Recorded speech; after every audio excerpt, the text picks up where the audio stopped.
ಅಣ್ಣ, ನಿಂತ ಕ್ಷಣದಲ್ಲಿ ಮನೆ ಬಿಟ್ಟು ಹೋಗುದಂದ್ರೆ ನಾವು ಎಲ್ಲಿಗೆಂತ ಹೋಗೋದಣ್ಣ? ತಂಗಿ, ಈ ಭೂಮಂಡಲ ಬಹು ವಿಶಾಲವಾಗಿದೆಯಮ್ಮ. ನಮಗೆಲ್ಲಿ ಒಂದು ಗೇರು ಜಾಗ ಸಿಗುವುದಿಲ್ಲ ಬಿಡಮ್ಮ. ನಡೆಯಮ್ಮ, ಹುಟ್ಟಿಸಿದ ದೇವರು ಹುಲ್ಲು ಮೇಯಿಸಲಾರ. ನಡೀತೀನಿ.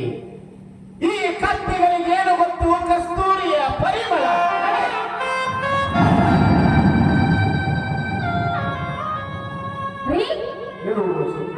ಹೋಗಂದ್ರೆ ಹಾಗೆ ಹೊರಟೆ ಬಿಟ್ಟರು ನೋಡಿ.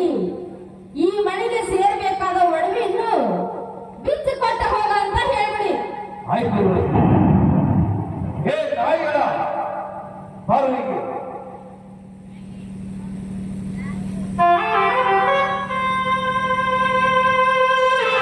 ಮತ್ತೇನಪ್ಪ? ನಿಮ್ಮ ಮೈ ಮೇಲೆ ಬಂಗಾರದ ಒಡವೆ, ಈ ಬಂಗಾರದ ಒಡವೆಯು ಈ ಮನೆಗೆ ಸೇರಿದ್ದು. ನೋಡು, ಈ ಬಂಗಾರದ ಒಡವೆಗಳನ್ನು ಬಿಚ್ಚಿತ್ತು ಹೊರಟು ಹೋಗುವ ಮನೆ ಬಿಟ್ಟು. ತಂಗಿ, ಹಂಗು ಹರಿದ ಮೇಲೆ ಲಿಂಗದ ಗೊಡವೆ ನಮಗೆ ಏತಕಮ್ಮ?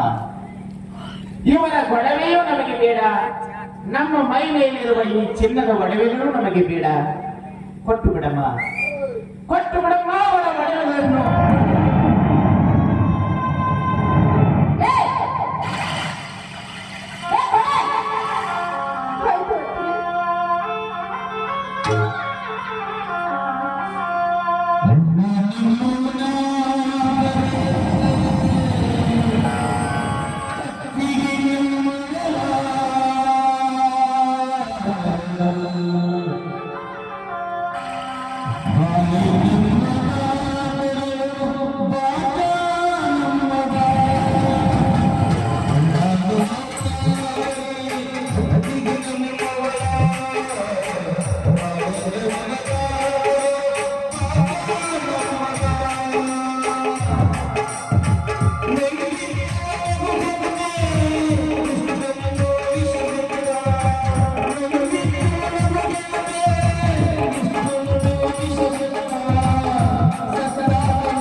ಹೋಗಂದ್ರೆ ಹಾಗೆ ಹೋಗ್ತಾ ಇದ್ದಾರೆ ನೋಡಿ.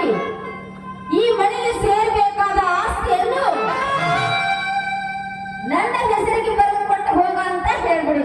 ಮತ್ತೆ ಬಿಟ್ಟಿದ್ದೀರಿ. ಹೇ ವಿಚಾರಿಗಳ, ಹೇ, ಅಂದೊಂದು ದಿನ ನಾನು ಈ ನಮ್ಮ ಎರಡು ಸರ್ವ ಆಸ್ತಿಯನ್ನು ನಿನ್ನ ಹೆಸರಿಗೆ ಮಾಡಿಸಿದ್ದೆ. ಆದರೆ ಇವತ್ತಿನ ದಿವಸ ಈ ನಮ್ಮ ಎರಡು ಸರ್ವ ಆಸ್ತಿಯನ್ನು ನನ್ನ ಹೆಂಡತಿಯ ಹೆಸರಿಗೆ ಬರೆದಿಟ್ಟು ಬಿಟ್ಟು.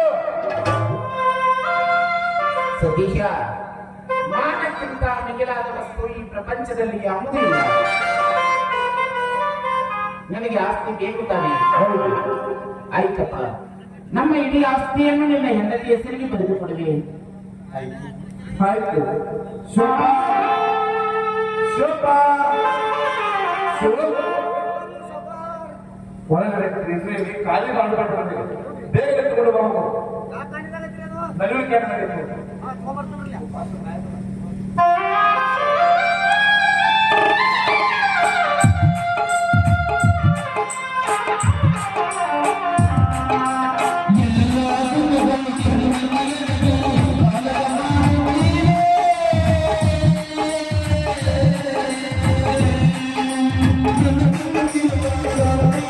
Thank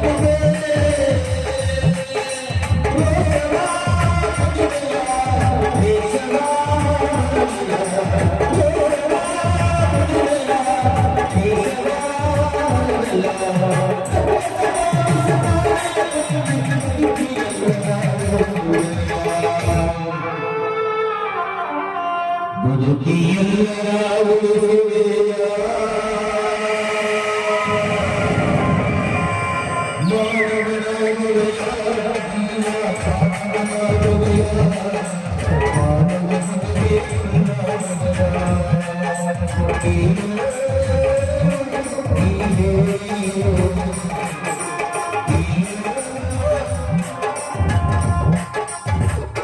ರೀ, ಮತ್ತೆ ಉಳಿಸಿ ಇನ್ನೊಂದು ಏನದು ನೋಡಿ, ಹೊಸ ಬಟ್ಟೆಯನ್ನು ಬಿಚ್ಚಿ ಹಾಕಿ ಹಳೆ ಬಟ್ಟೆಯನ್ನು ಉಟ್ಕೊಂಡು ಹೋಗ ಅಂತ ಹೇಳ್ಬಿಡಿ. ಆಯ್ತು ಉಳಿಸಿ ಭಿಕಾರಿಗಳ ಬನ್ನಿ. ಏ, ನಿಮ್ಮ ಮೈ ಮೇಲಿರುವ ಈ ಹೊಸ ಬಟ್ಟೆ ಕೂಡ ಅವು ಈ ಮನೆಗೆ ಸೇರಿತ್ತು ನೋಡು. ಮರ್ಯಾದಾಗಿ ಗೊತ್ತಾಗಿದೆ.